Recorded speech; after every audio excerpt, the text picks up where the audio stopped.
Steel Team Yo, 6. what's up, bro? Welcome back. Jamie here today with Dylan. AEW Collision, July the 15th, 2023. The finals of the Owen Hart tournament for the men and the women. We got 3 matches tonight, so I think one of them is going to go kind of long, which we'll talk about. And we're going to talk about last week's Collision as well. The good one's going to go kind of long. But which good one you talk? I mean, the tag team's probably going to go long. I don't think the tag team's good. Oh, wait, no, shit. False count. 2 out of 3 falls. I don't know. Let's the first two. I don't know which one you will go with first. I thought they would start off with the tag team match. But I would start off with the tag team match if I was there. yeah, well, we might as well jump right into it. And then we got FTR defending the titles against Jay White and Juice, 2 out of 3 falls. They beat them last week, which we'll talk about in a bit, but this will be a good match. Last week definitely sold me on them two as a tag team. I don't think they should win, though. I think MJF and Adam Cole should be the ones to win. Yeah, but I think we fully sold each other on them, really. Because they are quite amazing. They are, but we'll get to that in a bit. But this match tonight, last week was a really good match. I mean, it feels kind of weird just to run it back, a week later. But I know that's always an issue with this company. It's like it's that same issue with the best falls out 7, that fucking best of 7 match, yeah. which no one talks about. No one has anyone talked about that. No, it's just forgotten about. Oh, that best of 7 match was the greatest thing ever. Like, no one talks about it, so no one remembers that. I think I remember like the first match, and that's it. I don't remember any of it. It all just goes together for me. So and this is an issue with AEW Tony Khan. It seems to like rerun it. It's like, all right, okay, but rerun it like in 2 weeks. Give Jay Lethal and Thingy a reason to go after him. I mean, have them attack him backstage. Have them play anything, build up like the reason, like why FTR suddenly just giving these guys enough shot. No, they're the baby faces. Definitely build it up a little bit more. But I feel like maybe he's just speed running because we'll also talk the MJF and Adam Cole situation. What if? I mean, I've seen this poster online. I don't want this to happen, but people are like, "Oh, Jay and Juice win tonight. They beat FTR for the titles, and then MJF and Adam Cole beat them at All In." And it's like, well, then they're just transitional champions, then, aren't they? And then FTR lose the belts as well, and it's like, yeah, it's like, what are you gonna do with FTR? And realistically, what I think would be really cool is if, say, FTR do drop these belts to MJF or Adam Cole, whatever. What I would do is I would turn Adam Cole and MJF. It's like the champs. Like, I would then put the TNT title on Adam Cole. oh, so they hold all the belts? Yeah, they hold like the tag team, like the you know what I mean. It brings prestige then to the TNT. And then who can you have coming in to fight for the TNT title? Ricky Starks. You can have coming back for the tag titles. FTR. Who's going for that world title? Punk. Yeah, true. There's different possibilities there. Yeah. And then you set up, like, once they lose all those belts, you have that issue with, and you could have Adam Cole cost MJF that belt, have it be a heel turn for Adam Cole, to have MJF have that face run. True. Yeah. You know what I mean? Or they could possibly. The way I see this going down is FTR win tonight to keep the belts, defend against Adam Cole and MJF, and then Adam Cole turns heel inside the match, and they beat FTR, and then MJF and Adam Cole and then together. And it's kind of like a full-on heel turn run with which would be pretty cool. But I do think, like, eventually you want to do something with Ricky Starks, essentially, because he's not winning tonight. Let's be honest. Yeah, well, we'll get to that when we get to it. But like, you can't just have Adam Cole having the one belt. You need to have him having the two. You need to put MJF and Adam Cole on that same level. Like, both got 2 belts. They're both world champions in a sense. No, yeah, I agree. And plus, we haven't seen that in AEW yet, have we? Where like the group holds all the available titles. Well, we're forgetting the international championship, but who gives a fuck about the? Yeah, exactly. That's what I mean. And FTW is not an actual belt, so again, who cares about that? The trios don't count either. No, they don't count either. But yeah, that would be a good idea. I mean, the main thing we're both trying to get at is MJF and Adam Cole. They shouldn't just do the typical. They need to stay together. They shouldn't just break up in a few weeks. I think it's really good. It's really good work. You can eventually work it. Maybe they can get third man in, and it could be, maybe they get 2 more guys in. Realistically, Roderick Strong could be one, or he could go the other way with the way the season. I think he'd go the other way, and if you really could, if it makes sense that you get Red Dragon back in. True. Then you Yeah. then you've got Okay. another strong tag team division. Yeah, I agree with that. That would I mean, work. you got another strong tag team in the division, but I don't know like I know who they could bring in. Maybe Santana and Ortiz. Maybe. I don't see them teaming up with MJF. I do think you should bring them back. That Yeah, should I'd be an say bring obvious. them back. Bring Yeah. them back. If anything, I would have them beat MJF. I'm thinking maybe FTR maybe later on for the titles. Maybe. Realistically, This is the issue though. FCR is one of my favorites. I don't want him to win the belts, but at the same time, it's MJF and Adam Cole is so entertaining right now. I know, It's but like, I think's really great about this is like it's a win-win for me and you. true. I mean, It's a it win-win isn't. or lose-lose. You know what I mean? If Like, Jay and Juice win, it's not really a win for me. oh no, because God no, they were entertaining last week. They were good, but I just don't think they should be champions I yet. just can't get behind Juice Robinson. I just can't. No, same here. Even though he is kind of outshining Jay White, but yeah, In he's what still not. sense? Just the way like charismatic, there's more there, isn't Yeah, there? but he's Compared to Jay White, where it's like he's loud and he says he's stuff loud, like, obnoxious. He's got a weird voice. yeah, but I'm like, I'm not laughing with you. I'm laughing. No, yeah, I'm just saying he stands out. I'm just saying he stands out more compared to does Jay he stand out White. in a good way? No, I'm not saying it's good or bad. I'm just saying he stands out. That's all Yeah, I'm but saying. it's not. Yes, it has to be good or bad. You know what I mean? Does it help? Does it Well, not? it depends on you if you like what he's bringing. To me, it's kind of guess, annoying yeah. with the voice, but then again, he is heel, so Yeah, well, it's all personal in a sense as well. But again, I'm like, is it good or is it bad? You know what I mean? I don't like it. I think True. I'm starting to like Jay White. I kind of understand Jay White. His last promo wasn't the strongest. Yeah, and I feel like he did get kind of overhyped a little bit. Like before he came in, it's this guy's game changing and all this. But then again, it goes down to the booking as well. You know what I mean? Goes down to the booking. Yo, Alex, welcome to the stream. I got Ricky Starks winning by Punk turning heel, shoving off FTR, joining Bullet Club Gold next Saturday. We'll talk about that soon. We're going to get, because there's only 3 matches. We'll talk about that in a minute. But back to this FTR, Jay White, Juice match. It's going to go long. Not just because it's 2 out of 3. Like last week was, 28 minutes or something like that? Yeah, but I just don't see them going long. Like, I see, like, the first 2 pins being pretty fast within the first 10 minutes. And then the final one drags. The reason why I think it's going to go long is there's only 3 matches for tonight and out. I mean, obviously they can add more, but right now there's only 3 for a 2-hour show. Yeah. So it does seem... They've got Battle of the Belts literally an hour right afterwards, yeah. Yeah. So it doesn't make any sense at all. But what I'm saying is it would make sense for the first 2 to be dead quick. So then it's like, we got 20 minutes of suspense, at least. It's going to be a 30-minute classic. If it's one apiece, then whoever gets the final one wins or whatever. I would do the first 10 minutes. If we're going to have a 30-minute match for 3 calls, I go, right, look, first 10 minutes, both of us get the tinfoil, easy, quick, nice soup. So for those 20 minutes, you're on the edge of your seat. True. And to be honest, like, with FTR matches, they've not felt like they've been that long. Like, we've literally watched it, we've looked at the time, we've gone, wow, that was like 20 minutes. Especially last week, which we'll talk about in a bit. That was a really good match, and it was long as well.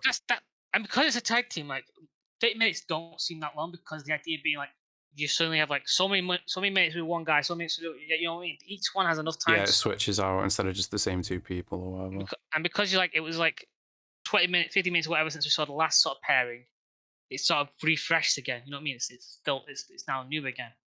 True. So final prediction, who are you going with, FTR or J and Juice? FTR. Yeah, I think FTR as well. Hopefully. Next match, we got the finals of the Owen Hart Women's Tournament. Ruby Soho versus Willow. Unfortunately, Willow beat Athena last night on Rampage. I really thought Athena was going to go to the final, but... Really? Ruby versus Willow. Yep. Unfortunately. And I think Willow's going to win. I don't want her to, but I think she's going to end up winning. I think it's got to be Ruby because it's got set up for her and Britt, hasn't it? Yeah, but I just feel like they're going to go with both baby faces winning the tournament, you know what I mean? No, because that's too obvious. It is, but so was last year with Adam Cole and Britt Baker. He did that last year as well. I know, that was too obvious. But again, going for the babyface is too obvious. Why would you do that again? Why would you do the obvious thing twice? Well, we'll talk about the main event in a minute. But I mean, we're both in agreement. Punk's probably going to win, but we'll talk about it more in a bit. Yeah. But then again, like this, I mean, I guess Ruby Soho, I want her to win, but I don't know, man. I feel like he pushes Willow too much. And I feel like he's just going to push her again. It's the same thing with fucking Useless. Yeah, true. You're pushing someone that no one likes but you and, the people around them that go, oh yeah, we really like this person, but like, they're not that good in the ring. They're not that loved by people in the crowd. I mean, she doesn't get cheered. You know what I mean? No one cares. I don't know if you guys know about this breaking news, but during Kota Ibushi being confirmed, a day later, Cedric Alexander tweeted out, I miss. I could have forgot. Wait, Cedric's gone. I thought he was still on Raw. Wasn't he a part of Hurt Business? Or has he been gone for a while? I don't know. I have no idea who this is. I think he's married to Big Swole. You remember her, don't you? No, I don't. You remember Big Swole? And that tweet from Tony Khan where it's like, I'll let her go because the wrestling wasn't good. Please watch Rampage tonight. Don't you remember that tweet from last year? Wait, didn't she get let go for her IBS? Or BSI? I don't know, but he made that tweet that is like, I'll let her go. And in the same tweet, he's promoting Rampage at the same time. It's like, fucking hell, Tom, this shit. Get heartless, that. But yeah, Alex sent it to her about that, mate. And to be honest, we don't even know what Kota Ibushi is. Like, literally, we watched Dynamite and it's like Moxley gives a fucking... He's afraid of him. Like, Moxley's fucking afraid of him. It's like, who the fuck Kota Ibushi? He's like, I'm fucking scared of him. Fuck, is he? Like, I didn't know he was gone. I thought he was still wrestling. I don't know. You know what's funny though? That like all of that segment that we saw this week with Moxley. It's amazing how suddenly better he was when he wasn't with Useless and Cardi and Casserole. Yeah. He was with like Pac and Takahata. You're like, oh, he's a fucking great wrestler again. Oh my god. True, and that's a good trios right there. I'd rather see that as a group instead of, Claudio and Lucis. The fact that he's just wearing that jacket though. Takasha. Oh, Kanosuke, yeah. Kanosuke. I keep calling him Takahata. He's Kanosuke. But back to this match, Ruby or Willow? Who do you want? Ruby, who do you think? Ruby. Ruby's I want Ruby to win, but I think Willow's. I couldn't stand Willow. I couldn't stand her winning. I would rather blow my own fucking brains out than. Well, you better get the gun ready then. Because she's not talented. She's not good on the mic. She's not good. She's bad in ring. She can't even do a table spot. Like, why would she do a table spot? She can't take criticism. No, she clearly can't take. But then again, most people inside this company can't take criticism. To a degree, I could probably understand for a woman to take criticism from a bunch of guys, but it's never properly. Like, when a guy gives a lot of guys online. Yeah, but it had nothing to do with her being a woman. It was literally you missed the table completely. That was the issue. I know, but like, because she's a woman online, she obviously naturally gets attacked by a load of fucking idiot men. Oh yeah, of course, which is uncalled for. Of course, people shouldn't be doing that. So like, no, my understanding is like maybe she automatically went to that defense because probably what she saw the most of. It might have been, yeah, but. There's the fact that, I didn't really care about the blood, so whatever, I mean, but the table spot was the issue. I was online like, oh, women shouldn't be bleeding. It's like, it's wrestling. Britt Baker versus Thunder Rosa, I loved that match, the lights out match. Yeah, they both bled in that. Matches. I was fine with it. I got the figures over there. I'm fine with it. It was just the table spot was the issue. You nearly broke Anna Jay's back. I mean, fucking hell. Yeah. Probably why Willow wins. Yeah, I think Willow wins, unfortunately. Yo, Austin, welcome to the stream. Are you streaming AEW Battle of the Belts? Nope, Austin, we're not. We're not streaming it, but we'll talk about it. I've got the matches here. We'll talk about it. All right, we'll talk about that's another free match card, which we'll talk about in a minute. But yeah, I want Ruby to win, but I think Willow will win, unfortunately. And then we got the main event: Owen Hart men final, CM Punk versus Ricky Starks, which. Obviously, CM Punk's my favourite, but I want Ricky to win. Ricky deserves this. Ricky needs this way more than Ricky Punk. Needs it, but do you let Punk lose? Because he's already stated, like, That's the issue, isn't it? Until someone pins me or submits me, I'm still champion, so, yeah. Maybe he does lose, and then, like, later on, Ricky can use this as, like, well, technically, I should be, like, after Punk gets the belt, well, I did actually pin you, so technically, I should be champ. And you did state that. It could also lead to a Punk heel turn as well. If we talk about before MJF's the heel. I mean, MJF's the face, and you turn Punk heel. It would be a different dynamic compared to the feud last year, wouldn't it? So if you were gonna do that, I would then have FTR also turn heel with Punk. Which they could do when they lose the belts to MJF and Adam Cole. Yeah, because I honestly do think realistically it will be a good move for FTR. I think they're much better as a complete babyface.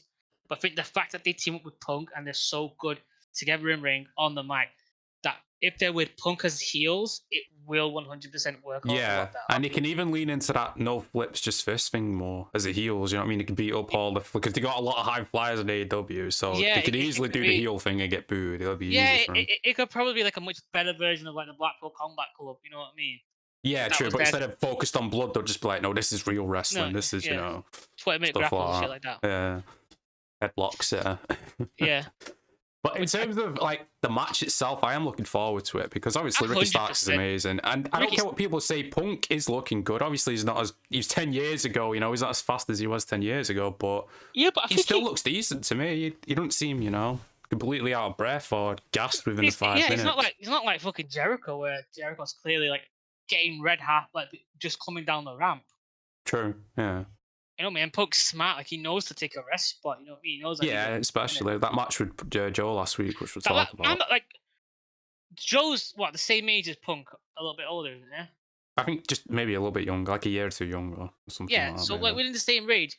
Yet Joe is in phenomenal shape, and I don't say what anyone says. You can watch you just watch Punk, you just watch Joe throughout his years. And like he's just gotten better and better and better as he's gotten older, and he's not slowed down because he was never. And maybe this is because he was never like a very fast guy, never doing all that flash stuff. Like he wrestled to his strength, which is what Punk is doing. He's wrestling to his strength. You know what I mean? But Punk, I mean, Joe can do the flippy stuff if he wants to. He can pull it out. It's like Keith Lee. He's got it in his arsenal. He just doesn't, you know, rely on it or doesn't whatever. use it because he knows that that's something that I need that for a moment. I need that for perspective. I can't just pull that out. And he knows that because he's a big guy. He's like, I'm a big guy. It's impressive for me to do flippy shit, but if I'm constantly doing flippy shit, people aren't going to be like, that's kind of boring. I just want to see you lift someone up and control them. I mean, you kind of want the opposite after a while. But this, I mean, it seems too obvious, but I guess at the same time, like we said, Punk's already said like he's champion until he gets beat. Yeah, but I guess this what makes this match a lot better than the previous other sort of matches throughout like the women's time. Where you're like, oh, obviously she's gonna win, obviously she's gonna win. And I honestly do think it's obvious that Will's gonna like Ruby's gonna win. You know what I mean? I don't see why you do that. But like again, it's like this one is built to like I want these guys could do it and they're friends. You know, people are backing Ricky. Punk's like Punk. It's a real like. The possibility we haven't mentioned, which could happen, Joe could get involved or attack Punk before the match, which leads to Ricky winning because Punk's damaged. Because it seems clear after last week it's going to be Punk versus Joe. Maybe all in. Yeah, definitely. It seems like they're building to that. So maybe Joe's still pissed off from losing last week. Well, Joe's come out and attacked people before, hasn't he? Yeah. I think he also attacked them before. And he tried to last week after the match, didn't until FTR made the save. So maybe. Like, so maybe it's that. Maybe like. Maybe he gets attacked by Joe. Still wrestles, but ends up losing. But doesn't lose. The match gets called off. But Ricky's still named the champ after, still, run by technical default or whatever, you know what I mean? Not an actual by pin. Because it was what Punk said that should take note. Unless I am pinned or submitted, yeah, I exactly. am still champ. Well, technically, it could even be counted out. Could be counted out. It could make it to the ring. Yeah. Maybe he gets like, you know what I mean? But like, if I'm remembering correctly, those pinned or submitted. Yeah, pinned or submitted, he did say. Now, he said those words purposely. You know what I mean? To give wiggle room for him to lose a match. Yeah. Because obviously it won't be clean, but it'd still be a loss. But at the same time, because you really have to think like Punk's a smart guy. He's been in the business long enough. He knows the business long enough. He knows if he says until I actually lose, he's backed off in the corner. Then he's got to win until he actually gets the title. You know what I mean? So he gets himself the out by saying, "Pin off." He gave himself the route. You know what I mean? And 100%, he's not playing this. If he's involved in this in story-wise, right-wise, he's not letting this be played day by day. He's like, they've planned it out. Yeah, definitely. What are we doing for the month? What is the month? What is the 2-month plan? Okay. Well, he's clearly asked because they got All Out in Chicago the week after Wembley. So of course, even wrestlers backstage would be asking at this point, "Oh, what's the plan for that? Like, what am I doing?" Because it's 2 pay-per-views back to back. So yeah, but again, like it's everyone's there from Tony. Everyone's been there for years, and it's like, well, Tony, we'll just do what we want to do because it seems to be what. I guess, yeah, but I mean, like someone like Punk, he's probably already planned out, like, Chicago, it's my hometown, like, what's going on there. Yeah, well, the rumor is right now apparently they're going to do a 2-for-1 deal, the pay-per-view.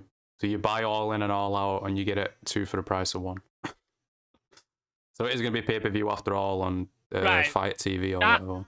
That to me is not bad. because it is literally like the next week after. It's like, wow, just pay for one pay-per-view, now you want to pay me for another. At least Tony has the common sense and decency to say, all right, okay, I'm doing 2 major events. I can't. If I do it like this, my numbers are going to get hurt. I'm either going to do really well on another and really bad. If I do this, then I have the potential to do well on both. True. Because if you had the choice, you're going to pick All In. Not even just us, like people around the world, because it's the first time in the UK, it's what, 70,000 people. You're going to want to see that instead, aren't you?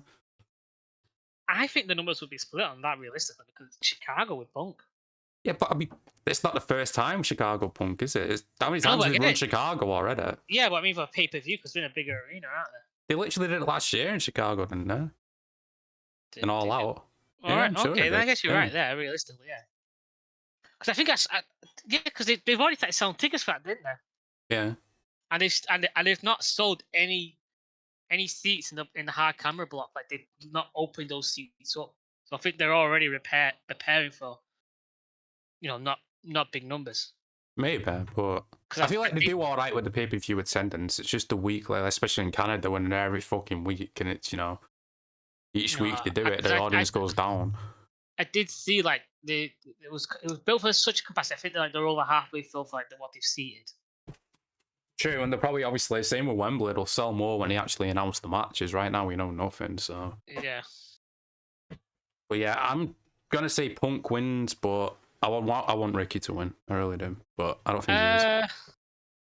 Yeah, it's one of those tough ones.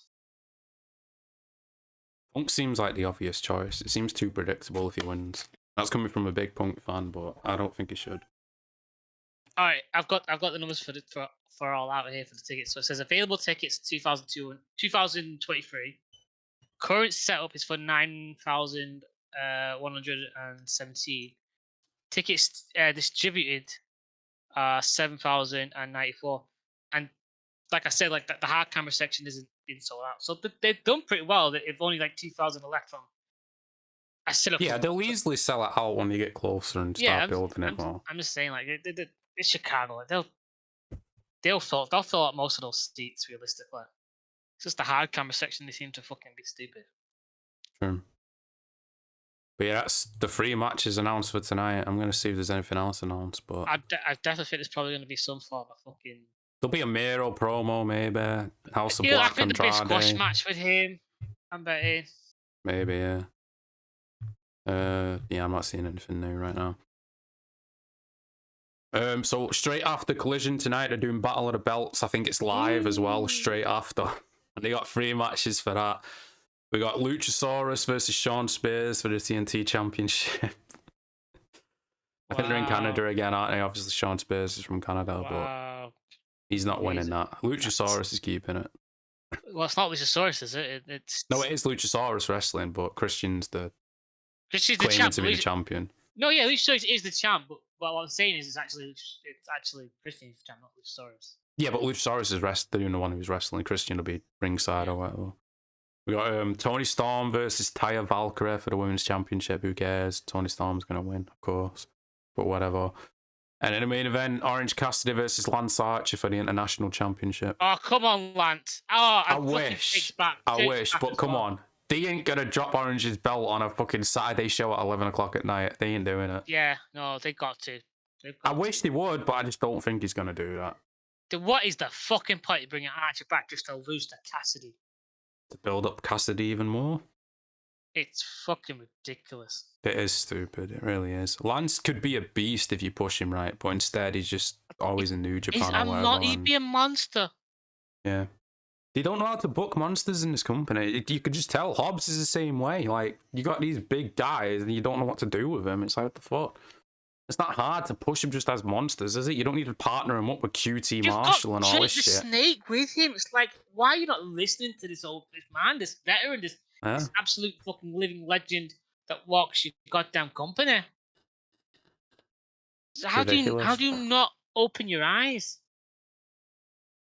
Yeah, that's the 3 matches for Battle of the Belts. So. Oh my god. I mean, they say Collision ratings are bad. What's Battle of the Belts going to be like? I mean, that's after Collision. That's not going to have any... That can't have any good ratings. I doubt it. That'll be like the most hardcore fan base watching that, I think. That is going to be the low. That's going to be lower than fucking Rampages. Maybe, yeah. Oh, I'm just looking at a clip from Rampage with fucking Willow and Athena's match. Oh, they're doing the fucking slaps on the show. Getting up. Oh, it looks so bad. But I didn't watch it. I still wish Athena won though, but you know. Oh, look, Willow's not selling. Oh my god. Can't watch it anymore, sorry. But yeah, we'll talk about last week's Collision, which started again with the wrestler. I like to do this. Some people call it cringy, but I think it's alright. Like the wrestlers delivering the promos at the start of it. Well, it sets up the fucking mood of the show. You know what they're doing. True. Yeah, I and like it's different from Dynamite. You know what I mean? So yeah, it gives it a different feel, doesn't it? Yeah, exactly. And if it feels Collision. You know what I mean? Maybe it's because I've seen it with Flash, but it feels like that's something Collision would do. You know what I mean? Like if they don't do it anymore, it feels. You know what I mean? That's something Collision would do. It's a 5-week-old company talking like, oh, yeah, No, that's you just know, Collision, like, you know? it It's just just what feels Collision natural do. at this point. I don't know, maybe it's just me. I do like because yeah, we are getting into the groove of it now. You know, you get it. You're like, all right, okay. And it sets up matches. It's not just cold matches. And if they were cold matches, they do this. You're like, okay, now I know why these two are gonna fight. Yeah. Okay, now let's see if they can hit me care in the ring. You know, and then Punk came out then then without I know music. I'm looking for when they're in the ring. Like, why they fighting? Punk came out without music, and he's like, what was it? 18 years since the last match in Canada or something like that, I think he said. Yeah. He's talking about his history with Joe. And then he wanted to chant Owen Hart at the end of the match, which they ended up doing later on. And then, I mean, it was a decent promo. It was clearly just like, you know, getting Did you notice people that he hyped didn't go in the ring? Yeah, I noticed that as well. Just ringside, wasn't it? So he was, I think, like, he was setting up this idea, like, when he's in the ring, it's something different. You know what I mean? When he's walking around, he's interacting with the crowd. You know what I mean? True. Well, yeah, he didn't even come out to music either, did he? He just walked out. So you know what I mean? Like, yeah, it was clearly like he was making a statement, a point. He wasn't dropping a pipe bomb. He wanted, you know, he wanted to make this clear. This isn't in terms of like wrestling. I don't remember. Did he have the bag with him as well, or did he not have no, the bag? he didn't. He didn't have the bag. No. That's what I'm saying. That this was semi in gimmick and not in gimmick. You know what I mean? True. Yeah.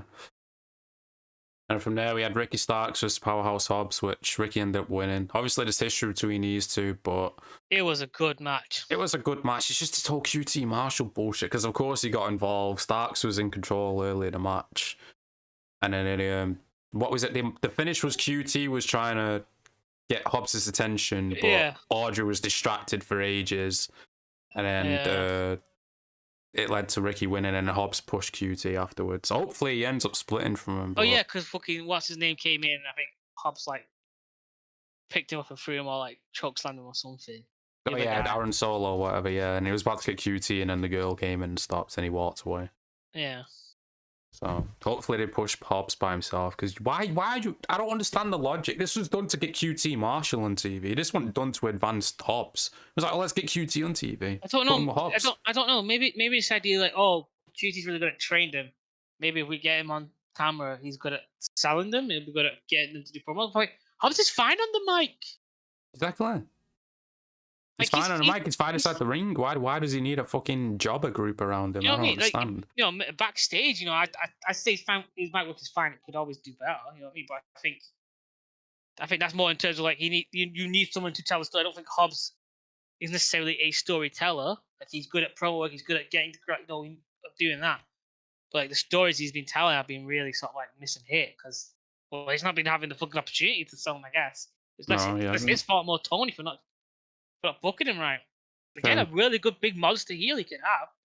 I think they should maybe consider turning him face again, because we only seen him face a little bit, didn't we? You heard his story about his brother and all that, and then he turned on Moxley, didn't he? And then he was heel from there. It was in the space of like of 2 weeks, 3 weeks we had him. Yeah. Because maybe the potential he was going to team up with Darby and Mox to face FTR. And he turned, didn't he? Oh, where the fuck was it now? It was Trios, wasn't it? WTF. So it was oh, Team Taz. Yeah. Taz, yeah. Team Taz. Yeah.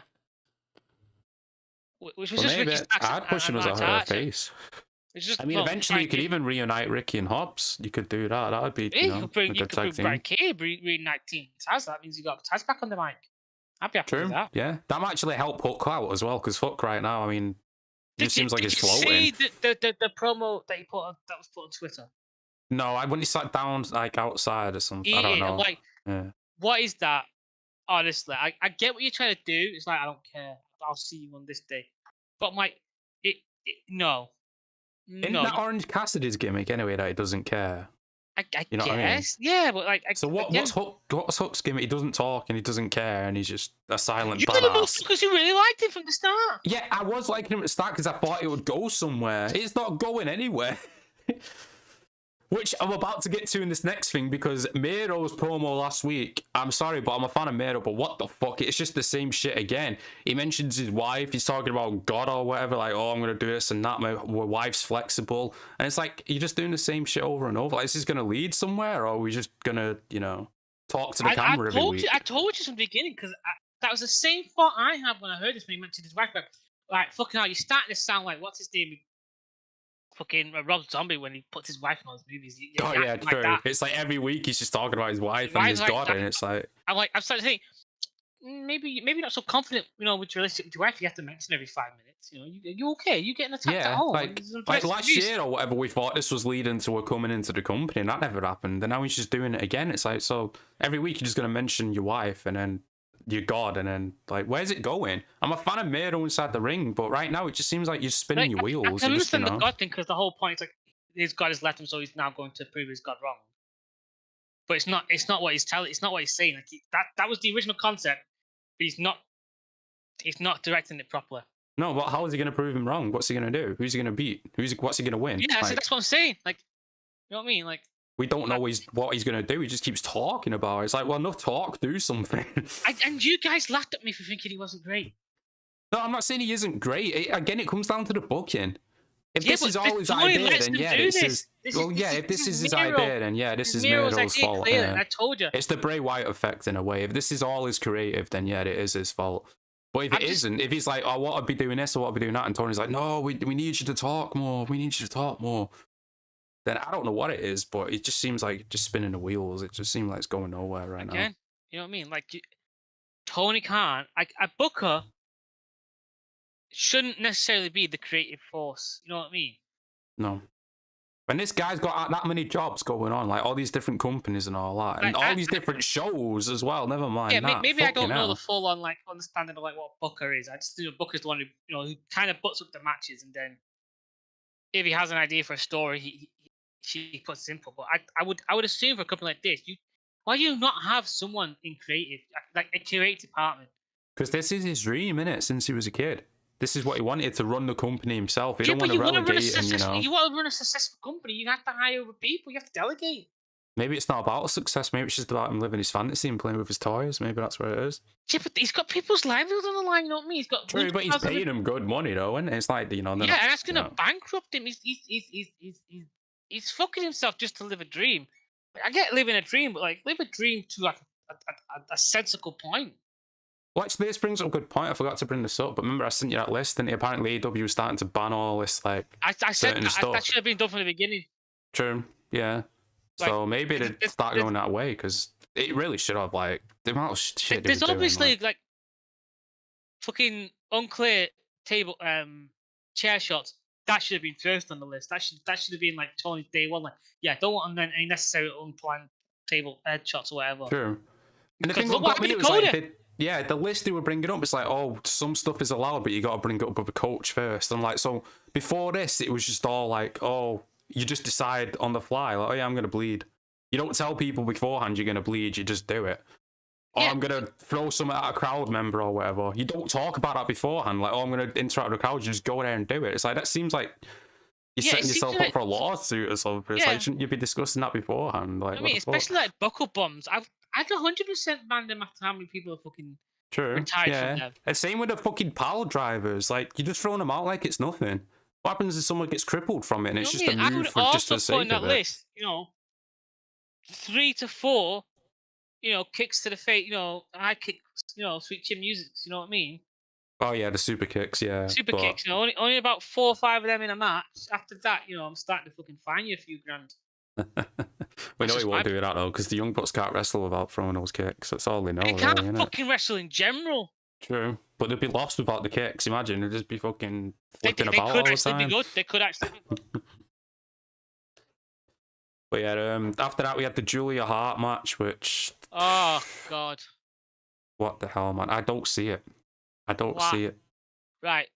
I hate to be that guy, but like Julia Hart's a very sort of small, petite little woman, and you put up against a much bigger woman compared to Julia Yeah, Hart. we've It's never like, seen her. We'll probably never see again. She was just obviously, brought in just to lose. and like, But well, why not just have Julia fight someone her own size? And you're gonna have her be like a sort of like really threatening person.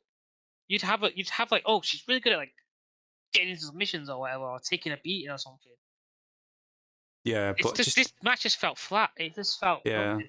To me, it just felt like people had like talking, oh, Julia Hart this, Julia Hart that. It's the first time I've seen a wrestler thing because I can't remember her wrestling before I think that she I've has once or watched. twice with the Varsity Blondes. Oh yeah, but I mean this current iteration of like it's House of current, Black, yeah, whatever. Yeah, and I didn't get it. Like even the entrance, she just came out and she just like slowly like talk, like whispering the words to the song or whatever. I was like, I think the idea is that she's singing the song because she was singing it when she won the match. yeah, I get that, but like I don't even It's a shit Karrion song. Kross in WWE with Scarlett. Yeah. When they come out, she does the same thing when she sings, but she actually seems more into it. When Julia Hart was coming out, she's just like sleepwalking, just talking. I'm like, Sleepwalking again. I don't know. I think it's just another case of the internet hyping someone up. But I mean, totally agree. There could be something there. Maybe she's only like what 23, 24. She's plenty got time to learn and stuff and get better. No, man. When you got someone like fucking MJF at 24 being an absolute fucking god tier talent. But he's like he says once generation, really. And there's not many Why was MJFs. Ricky Starks? Ricky Starks not that far off, is he? No, he's but Ricky Stark. I mean, I like him, but he's not on the same level as MJF, is he? No, well, like, he's really. He could be. He could be if he, in the right way. But right now, Darby. Nah. Darby's improving, no doubt, on the mic, but MJF, there's only one MJF, really. Fucking hell, Darby's 30, actually, never mind. Oh, we're talking about age, alright, yeah. The worst one's Orange Cassidy. I always assume he's under 30, but he's nearly 40. I'm like, fucking hell. The way you're pushing him, it seems like, you're going to have 10 years with him. Yeah, you got Sammy Guevara, he's 29. Yeah. Fucking hell, Adam Cole's 34. Yeah, Cole's been wrestling a while. He looks a lot younger than that. But yeah, back to last week's Collision. Malachi and Andrade are feuding over the mask, aren't they? Because they had the back and forth videos. I'm not actually upset.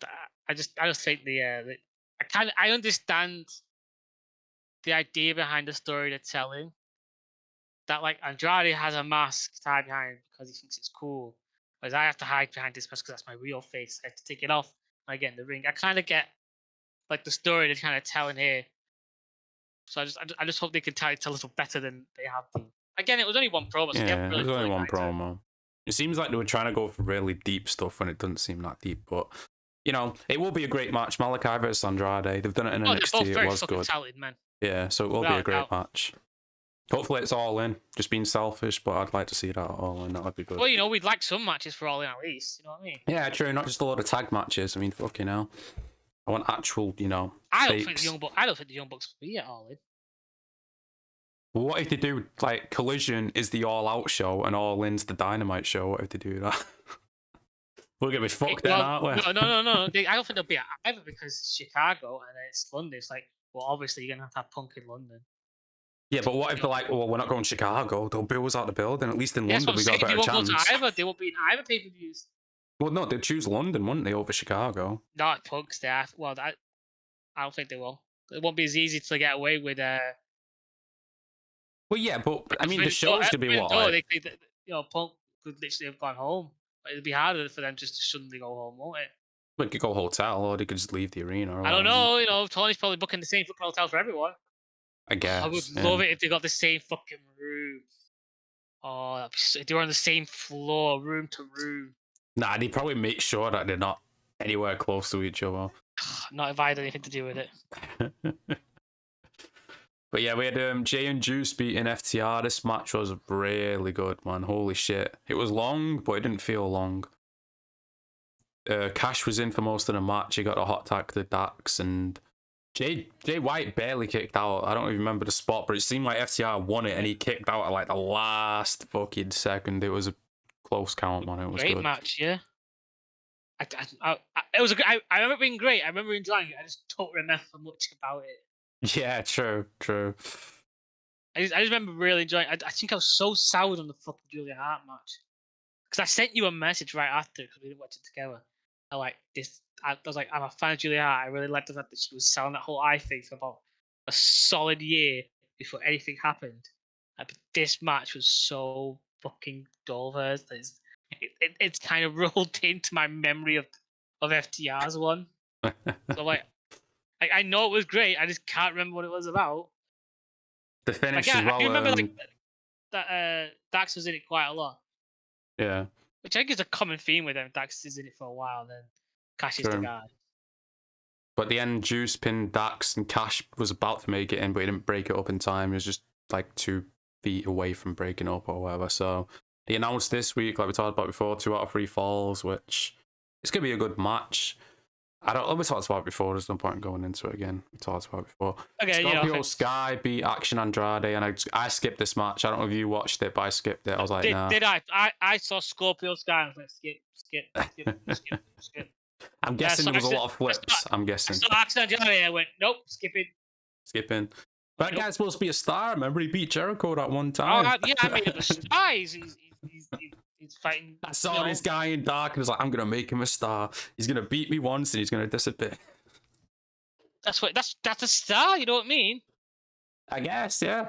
A literal definition of a star, yeah. I guess, yeah. Except we don't see them. That led us to the main event, CM Punk versus Samoa Joe, which Punk finally won. The 4th match. He's never beat Joe before, but he beat him last week. What a match, because it was like twists and turns. It wasn't like anyone was dominating anyone at any one point. You know what I mean? No. It was so evenly matched throughout. Obviously, Punk was trying to slow Joe down because of the size difference and all that. And Joe's chops, like, he throws the best chops, he really does. And Punk's selling them, obviously, because they even sound like they hurt a fucking loud. I know, and like every time like Punk was picking Joe up, man, it was just amazing to see how like he was lifting him. Like it was Joe, but the fact that Joe was making it look so easy for Punk. True, yeah. And the referee's actually counting the countouts as well, which is refreshing because Jesus Christ. Not just that, it's like Punk is smart enough not to know, because I don't think he did one spot off the top rope, did he? No, I don't think. No, I think he did the elbow drop, but that's it, really. Yeah. I think he only did the one, because Joe, if you go up on the top rope, Joe's just walking out of the way. Yeah, exactly. Nope. My favorite videos on YouTube is the Joe walking away compilation. And I appreciate the finish because it was a roll up on it, which makes sense in this situation because you don't want him dominantly beating him. Let's not forget that Punk was nearly out with that submission. Oh yeah, true. The Kikina clutch. Yeah, he was nearly done for. You know what I mean? And it was a real struggle for him to get to that. Like really good. I was like, oh my god. I was biting nails. I'm like, come on, Punk. And it teases after the match with the handshake. Joe went for it, and Punk went to shake his hands, and he's locked him in the submission again. And I was like, of course he did. You're better than me. You're never better than me. He went for the chair, but FTR came to make the save, and then Ricky Starks walked out, stared at Punk, and then walked away. He was kind of conflicted when his face wasn't like happy, but he wasn't, necessarily sad either. Yeah. So obviously that sets up for tonight. That sets it up, yeah. Yeah. So overall, I mean, Collision's definitely the better show in terms of like, Dynamite and Collision. Dynamite just seems chaos. It's just run. Like, this seems more, orchestrated, more concise. Ironically, like this week's Dynamite was a lot better, but we'll get to that next week when we get to it was better than usual, but it seems like Dynamite's always just, it's craziness, isn't it? This, that, and all level. There's like a weird, like, mixed structure. Like, Duncast was out twice. Duncast, like, was it twice? Duncast was all over the show, wasn't it? Yeah, at least twice, yeah. Obviously, we've got Blood and Guts coming up on Wednesday, which, Jesus Christ, man. I mean, fucking hell. I mean, I'm glad Pac's back, which is good, and it makes sense for the history of Omega, but... I think it should have been Ospreay. It should have been Ospreay. But again, like we said, maybe Ospreay does get involved, and that leads to Omega and Ospreay again. All in. Why would you do it all in? Either that or Pac, but to be honest, man, I'd rather have Pac and Death Triangle go back together for the trios belts. Yeah, but who are they going to face? House of Black, I guess. Yeah. Well, they never beat House of Black. Yeah. Well, no, actually, no. I feel like Acclaimed and Billy Gunn are probably going to face House of Black, aren't they? I guess. Unless you have Andrade join up with Lucha Brothers. Maybe. But yeah. Because who you going to have Pac face after that? Like, they'll probably face Hangman, won't they? Maybe. Or, actually, you know what? I think Pac should beat Orange Cassidy. Oh, there's this history there as well. And yeah, Cassidy's one he beat one. Pac was the original champion. Yeah. Oh, unless Pac takes control of the Dark Order because they could do with a better leader. They do need a better leader, but I don't know if Pac would be the. I don't know if he'd want to do that either. I feel like just Lucha Brothers because he's close with them too. I don't think he would want to. Yeah. You know. I was thinking just to give him a faction to take on Hangman and the Young Bucks still. But yeah, while we're on the Dark Order thing, I feel like they do need. Obviously, we're fans of him and they want to push him more, but they need something else, don't they? I think they're building up. I saw a clip. I don't know whether this was like on Ring of Honor or something on Twitter. But Evil Uno was confronting Stu because he's back, but he's not joined the Dark Order, has he? Oh, so Stu is actually back again now. Yeah, so I'm hoping that there might be a situation with Stu and Evil Uno, which sort of helps break him away, so that Silver and Alex can then reform with Hangman. Because they're the real fucking ones that should be with Hangman, you know what I mean? They're the ones. Yeah, I mean, I would prefer it over the Young Bucks, but I don't know. Georgia, welcome to the stream. How are you? And it would hopefully fucking, revitalize fucking Hangman. True, because he does. I mean, it's the same with Omega, but actually, you know what? I'm turning Omega again because he did an interview, didn't he? He's like, I don't care what all these people online say, these so-called experts. I'll wrestle however the fuck I want. Because of the what was it, the Tiger Driver with Ospreay when he landed on his head or whatever. It's like, I don't care what you say, it's my body, I'll wrestle however I want. It's like, well, if you end up breaking your neck, it's your own fault, isn't it? Because clearly, people are trying to warn you, or you've been wrestling for years, don't fucking land on your neck. And he's just not listening. He's like, I'll do what I want. So I think that's just to be butthurt that he knows he's wrong. Yeah, true. But I mean, what these comments are going to age poorly if he ends up fucking actually botching his neck, isn't it? I mean, fucking hell. Yeah. Like he's always I don't understand this, Jedi, right? Why don't he listen to advice? Like, you don't have to do everything the old guys tell you, but at least listen to what they're saying. There's some advice just like, hey, listen, like, be careful with doing anything with your neck. Like, that's just not advice from open. That's just advice from a young medical professional. True. Like, look at someone like Randy Orton. He's not known for being high flying. He's moved the RKO, what he landed on his back for years. He's got major back issues now. That's just from the RKO. What the fuck are these people going to be feeling from all these flips they're doing all the time and landing all whatever? Like, how's Darby Allin going to be feeling in like 10, 20 years? Like, fucking hell. If Orton's back's fucked from doing an RKO all the time, that's, And let's be honest, you know what I mean? Like, RKO is not. It's not that dangerous. It's not a dangerous move. No, but it's just the damage over time with always landing on his back. Because he's done it so much. It's like it's such a perfect move for him to do. He's made it so iconic. True, but that's what I'm saying. No, that does damage to his back. Like, what about these other people that complex fucking crazy flips and landing on the head all the time and all that? Like, fucking hell.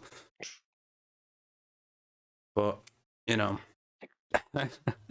like the Matt Hardy thing with Jim Cornette, isn't it? Like, you can clearly tell some of these people just can't take any criticism whatsoever. Yeah. Which, there's some trolls online, obviously, who take it too far and just harass people, which you shouldn't do. But if you just tweet out your opinion about a show, like, you can't take it. It's like either you fucking praise us or shut up. I just don't understand that mindset in these guys. You know what I mean? And these guys aren't even young in terms of like Kenny Omega. I mean, he's nearly 50, isn't he? No, he's in his 30s or 40s. I don't know. Is it? Yeah, I don't know. Let me check that. I'm going to say early 40s, maybe late 30s. Yeah, 39. Sorry, 39. 39. Yeah. All right, so this is like his realistically, him particularly, he's near the end of his career as a wrestler, ideally. Well, yeah, when he's talking last year, like, all his injuries are all starting to bang up. He's been talking about that for fucking a while now. Yeah. Someone's only takes so much and we're weakening over time. Yeah, exactly. Especially like high impact moves landing on your neck and shit like that. For something that no one's even going to remember. Like, at least something like, I've seen people saying, well, what about Mick Foley when he got thrown off the Hell in a Cell? I'm like, well, you just proved the fucking point there. You still remember that 25 years later, don't you? I don't remember fucking Kenny Omega, what he did when he landed on his neck. Yeah. Mankind did it for a moment, for a pay-per-view, what stands the test of time. If you're just doing it on a random TV show in front of 1,000 people, what's the point? And let's not forget, like, was it like that was in like the beginning period of this era of wrestling back then, of like a new era where this was coming new. So it was remember for that. And B, like, if you really, really think about it, there wasn't that, like, they were like, yeah, they were the thumbtack stuff, they were the, you know, bad weather, whatever, but there weren't that many realistically that he did that you remember a lot of. You know what I mean? Like, he was very selective, I think, in how he did stuff. Just forget, he had like 5 other different fucking personas. You know, this dude Love, Cactus Jack, Mankind. Mankind. There was just Mick Foley himself. Yeah. No, not every one of them was doing absolutely hardcore stuff. True, and when he did it, it meant something. It wasn't every week. Like Dave Meltzer, I've seen him fucking defending Moxley. He's like, well, you know, Terry Funk and Dusty Rhodes bled every week. And now everyone's replying, it's like, yeah, but that wasn't televised shows, was it? That was house shows around the different territories, which certain audiences seen. He wasn't seeing it every single night, the same people. So, it was very different. And honestly, I don't even think you would say that they were doing it all the time anyway. There's no way they were doing that all the time. No way, not all the time. Not all the time. No. Maybe on televised events they probably did it. Yeah, true. But why would you even do it on non-televised? Like again, like, how many televised events did they have back in the territory days? They were probably far. It was spaced out. Yeah, it wasn't every fucking Wednesday and Saturday. I'll tell you that. It definitely wasn't that. So fucking hell. So I don't know. Again, this is a man I don't think understands the product. Well, Jim Cornette's got a new video. I know you've probably seen it, but they're talking about Dave Meltzer's star ratings and all that. And he's like, he's an interview Dave did, and he's like, oh, you know, the 5-star, that's the elite level. But 4.75, that's pretty much the same thing. And they're all like, but it's not though, is it? 4.75 is not the same as 5 stars. It's like, yeah, but that's the elite level. That's saved for elite people. Yeah, but isn't that like, well, what the fuck is 7 stars then? Exactly. It don't make any sense. Like, how old is that interview? Oh, 5 stars for like New Year's for the best. No, it was last week. This interview, it was with Chris Van Vliet or whatever. You should listen to it later. Jim Cornette uploaded it. The 2-star ratings. It's either 5-star or 10-star. You know what I mean? It's always in an even number. Yeah. Why would you do an odd fucking number like 7? Explain that to me. And how do you even rate 4.75? Like, what's the point 25 for? 5 isn't an even number. It's an odd number. Yeah, but I still get what you mean. Comparing it's a 5 to 10 instead of like for 5 to 7 or 5 to fucking like 4.75. It's like what? Like obviously, like 5 stars. Clearly, like if you say something's 10 out of 10, like it's the best. It's the best of the best. Nothing compares to it. You know what I mean? Yeah. It's a very rare thing to give.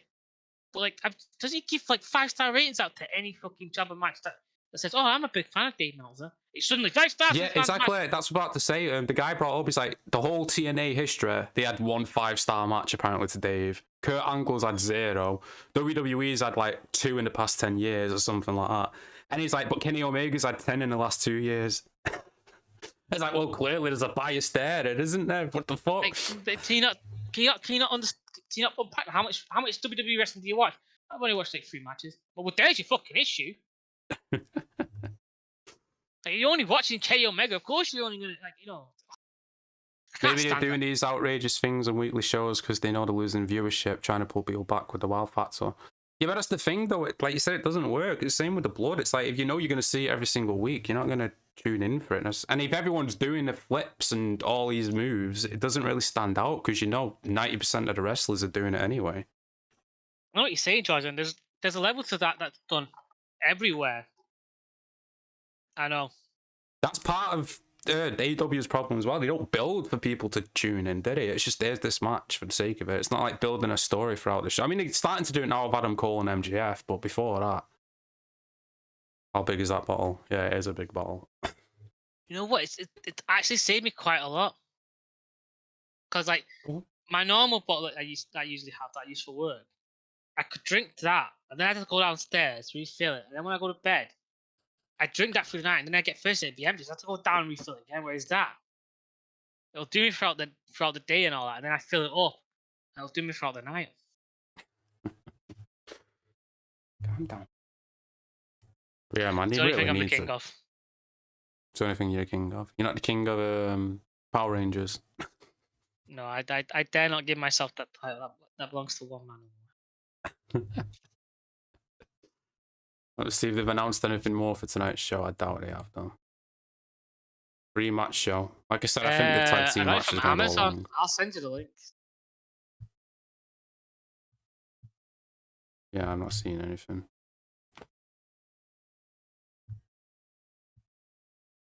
Guess it's just going to be a free match show. Yeah, I guess. And then fucking Like, battle of the belts right after. Why would you? Oh, yes, thank God Kevin Kelly's not on commentary tonight. Thank fuck for that. That annoying guy I hate on Collision, he's not going to be in commentary. Do we know? Is he just... Oh, it's another ROH commentator. I don't know if he'll be better or worse, but, you know, we'll have to wait and find out. we couldn't get Taz, could we? I don't know, what the fuck? Why can't I get Taz? I guess he's Dynamite, man. Guess he's TNT. He's Dynamite. Yeah, I'm not seeing anything else, really. But yeah, tonight it should be decent. Like I said, I do prefer Collision over Dynamite. Oh, it seems more concise. It's the 100% better show, in my opinion. Yeah. I'm not just saying it because I'm a CM Punk fan. Like, I'm saying that as like an FTR fan. Yeah, I mean, obviously that plays into it as well, because I can't stand the fucking Elite, so clearly the show they're on is not going to be the best one for me anyway, but, you know, even if you take that away, I still think Collision's overall better. Well, yeah, because they've got story, they've got consistency, they've got an identity. More than Dynamite. Yeah, definitely. But obviously Dynamite's got the 3-year advantage or whatever, because they've been on for 3 years now. Yeah. And plus Saturday. I mean, apparently, over here, like, Saturday night, you know, TV-wise, it's usually a lot of people watching, aren't they? Like 8 to 9 o'clock or whatever. Because they always have, like, big shows. But apparently in America, it's the opposite. Apparently no one's watching TV on Saturdays. Well, what people doing on Saturday over there in the US, like, honestly? I don't know, but everything I've read, people... Like, over here, you've got all these shows, like, I don't know the names, but you know what I mean? Like, Saturday shows, there's a lot in there. Yeah, you got, like, you know, Britain's Got Talent, America, you know, the X Factor, you got all those kind of, like, variety shows. Yeah. Like, yeah, they're always on a Saturday. So it's the complete opposite in America, so... Yeah. I don't know. Just don't know. But the people bitching about the ratings for Collision, though, like, yeah, sure, they're not as high as Dynamite, but they go throughout the show, they grow up, don't they? They don't drop. Yeah. Whereas Dynamite starts at this high number and it keeps dropping and dropping and dropping. Collision's the opposite. It starts and goes up. So it starts or maintains. Maintains or grows. It does not go down. It don't go down, whereas Dynamite what does that say to you, Jamie? Says people are tuning in throughout the night because they're hearing good things, and people are also staying with it and not turning off the TV when they see something. You know? Maybe it's also saying that, you know, people are actually watching something on a Saturday. Maybe. You know what I mean? Because if you're watching something in the middle of the week, it's kind of like, all right, end of my work day, and I'm writing down, oh, this shit wrestling's on, I don't want to watch that. But it's a Saturday, like, oh, I'll watch this then. You know? Time off, you know what I mean? Guess we'll just have to see in a few months where the ratings are at. If they get any better or worse, but... We've not got the hour by hour for last week's yet. I'll have a look. I don't think so, no. I'm prepared. I thought you would have them up already. As per usual. It's a journey. No, what a fucking...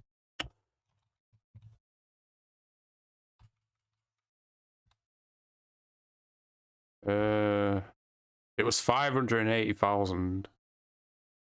It's not an Airbnb we're staying at. It's not an Airbnb. No. What is it then? It's an apartment like thing. I've done it through booking.com. I don't want to give up too much information online. Oh, George, I was wondering why you were bringing that up randomly. I'm here looking for the ratings here. Like, we don't have a B&B, you know. I'm like, what the fuck's that got to do with Collision? Okay, I can't find them. I can't find the quarters, but it was 588,000. Alright, so we'll at least think that's consistently throughout. That's what like AEW drops in the middle. Dynamite, roughly, doesn't it? Sure. Especially the main event where you think that would be, you know, people tuning in. Yeah.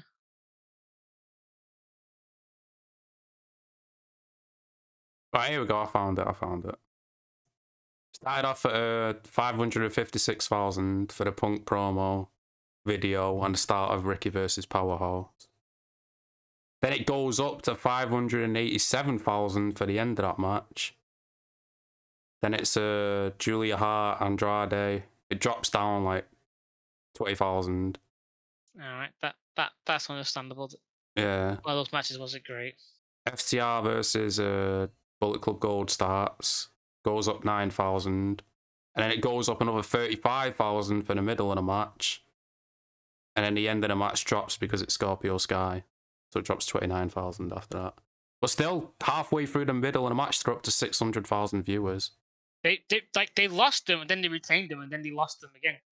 Yeah, and then the end of that match and the start of Punk versus Joe stays the same, and then goes up. Fucking hell, goes up 50,000. So the end of the show was 625,000.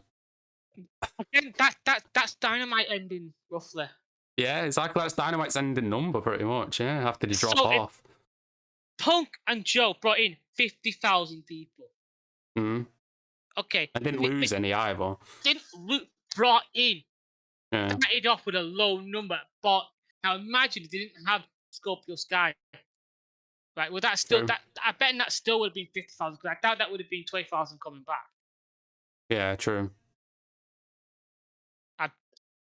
Like you look at those numbers; they're good numbers. They're growing, maintaining. They are good numbers. Yeah, they're growing and maintaining. Like, I'm not saying there is no drops, but those drops compared to like.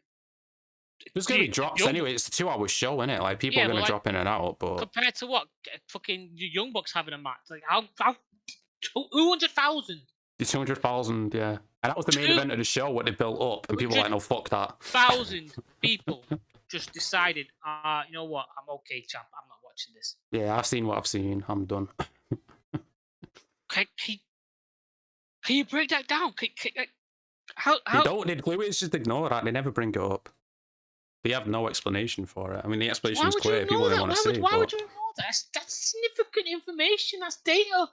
As a man that who proves works the point in wrong, data, doesn't it? as a man who works in data and property, like the numbers don't lie, but they don't want to admit it. They just want to ignore it. Fucking disasters, what they do. But yeah, anything else or during the Jericho's a stooge. Jericho's a stooge. I know that. All right, everyone, make sure you like and subscribe if you're new. Check out Dylan's social links down below. Until next week, peace out in a bit.